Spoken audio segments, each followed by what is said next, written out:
Hey there everyone, Lord Fidget here with another round of Aether Raids gameplay. This time we are back in Light Season, starting off with the Caeda team against this Infantry Pulse setup.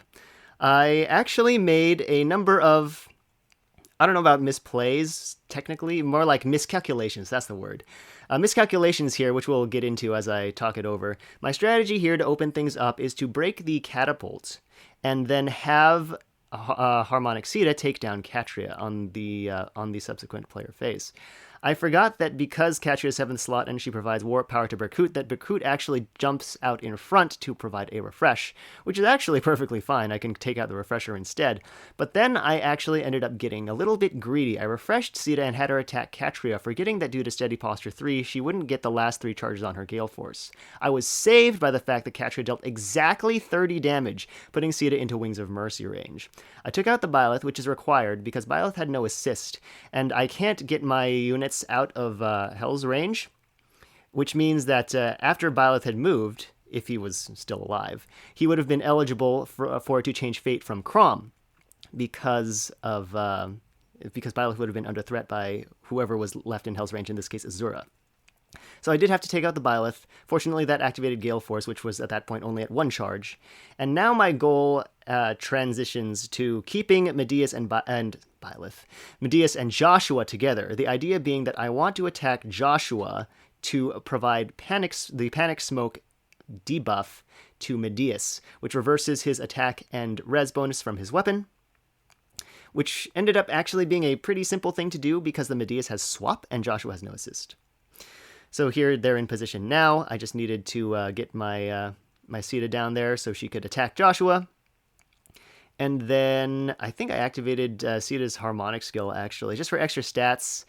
I guess it did end up being necessary because of Medeus' follow-up prevention. I think Caeda would have fallen short of activating Miracle on that first round, if not. For match number 2, I played the Caeda team into this Space Oppression setup. I actually did change my team to have Dogger instead of Freya. I did forget to change my teams in the off-season to include a bonus unit. Pretty big mistake there. Unfortunate. But it's got Dogger now. I did also forget to switch Dogger to Smite instead of Reposition. I think she uses Reposition on some teams, like Glimmergang, where Milla has Smite already. So it's unnecessary to have 2. I did end up going for a fairly aggressive play here because in this case, the Black Knight was the one who had no assist, forcing him to move first and receive Triage Refresh. That means the enemy's advanced capabilities are quite limited. And I was able to fully capitalize on that, taking out a bunch of enemies, and then I actually almost threw the game here. I didn't move Peony out of the way, and I forgot that Triandra had aerobatics.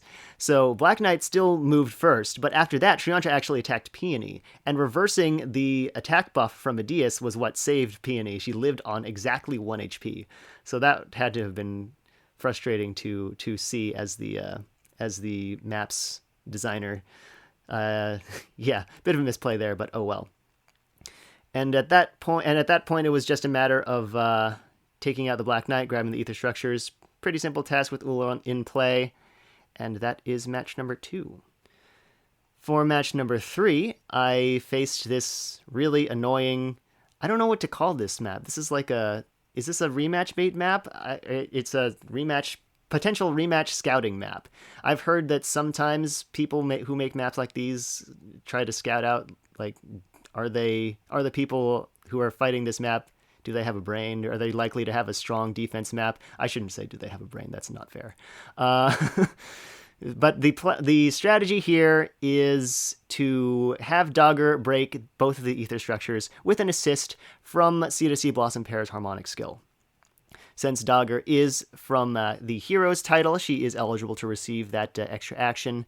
And the only thing was that I needed to get Caeda in place to provide the final attack on Erica, and I was able to do that with the power of Kanto. And that is a pretty quick finisher to this map. In match number 4, I was actually forced to deploy this team that I've never shown before. I've had it for ages, probably since about the time Volca was released, and then I never really needed it, until now. So that was pretty convenient. This is a save stall setup, I think is what I'll call it. or a mitigation. I don't know. It's got the save element, of course, and then it's also got a little bit of counter punch, if you can really call it that, where Crom is able to try and punish enemy teams who try and attack over the walls. Unfortunately, he's the only ranged unit on the team besides Peony, so it was a pretty simple matter to just take both of them out and then sit safely underneath the wall of structures. So that is quite unfortunate for the enemy team.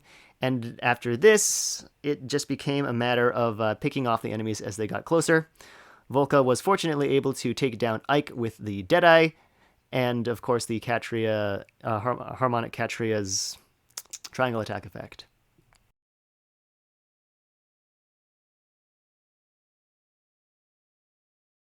In match number 5, I played the Caeda team into this, I don't know if I'd really call this space oppression.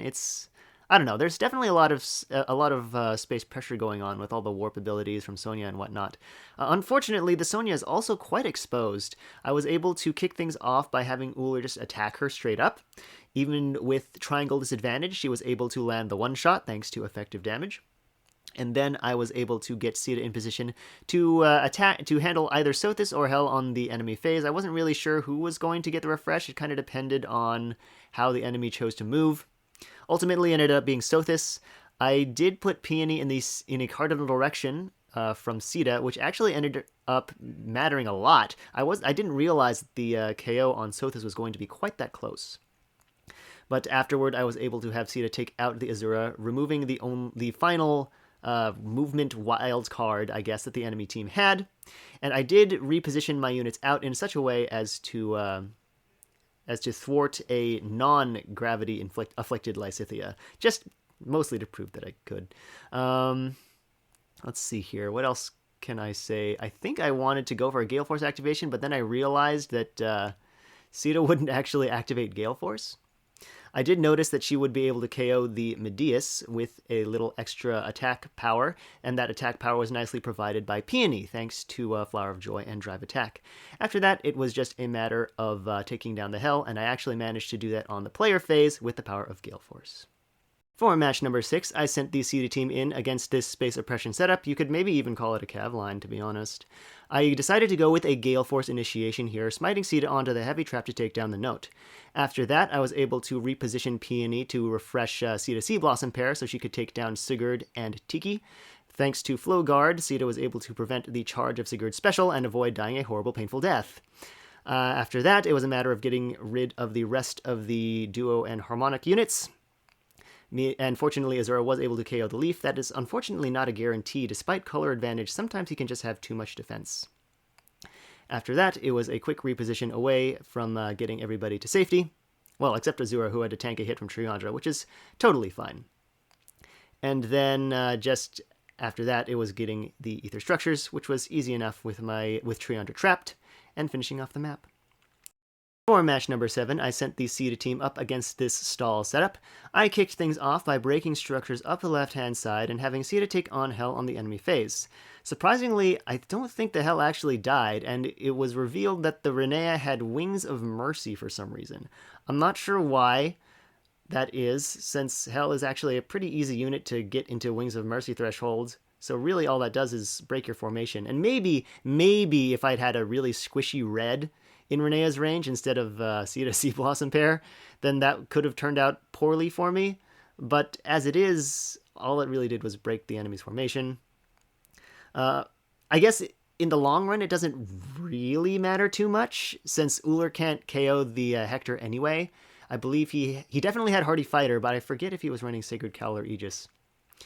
So my play became to just let the enemies advance and have Caeda Sea Blossom pair take out the Hector, since she can do that quite easily. And that also applies Panic Smoke to the Medeus, making him easier to take down as well.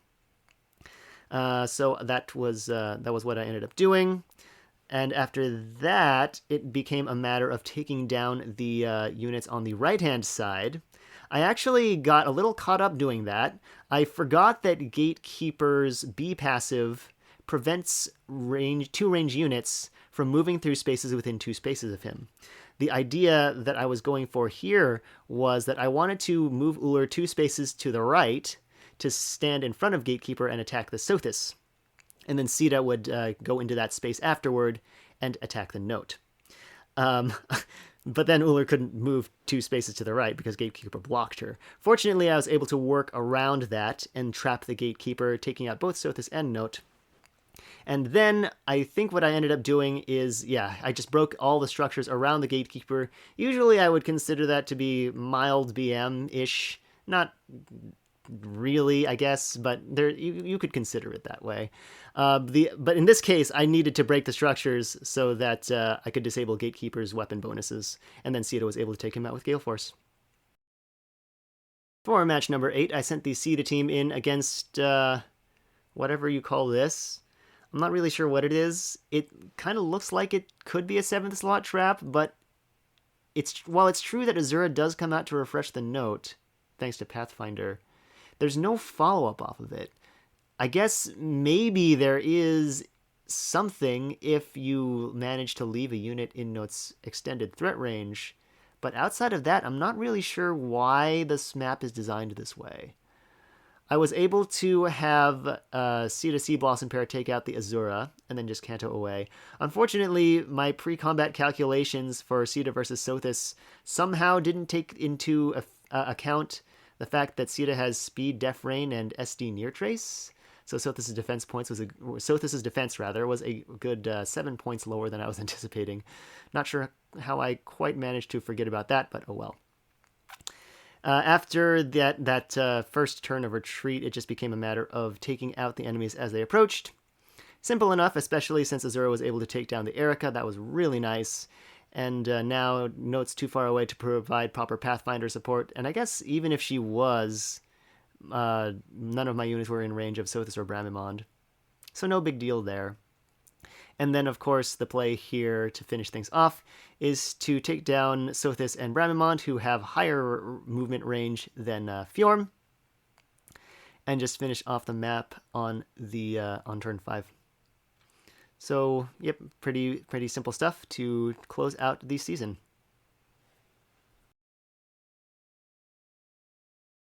And that is it. I hope you all enjoyed this installment of Aether-Aid's gameplay. I know I myself was rather surprised when I ran into that 4th match and found that I couldn't find a good way to deploy the Caeda team. I do plan on doing a video for the current Astra season next week, so do look forward to that. I usually don't look forward to Astra season too much myself. I guess I don't really have anything against it, but I do prefer Light season for potentially obvious reasons. However, this time around, Naga has just received her remix, and that has made the Dragon Wagon team a lot more formidable, so hopefully I can get a lot of good matches with that team. We will have to see how it goes. So, as always, thank you all so much for watching, and I will catch you next time.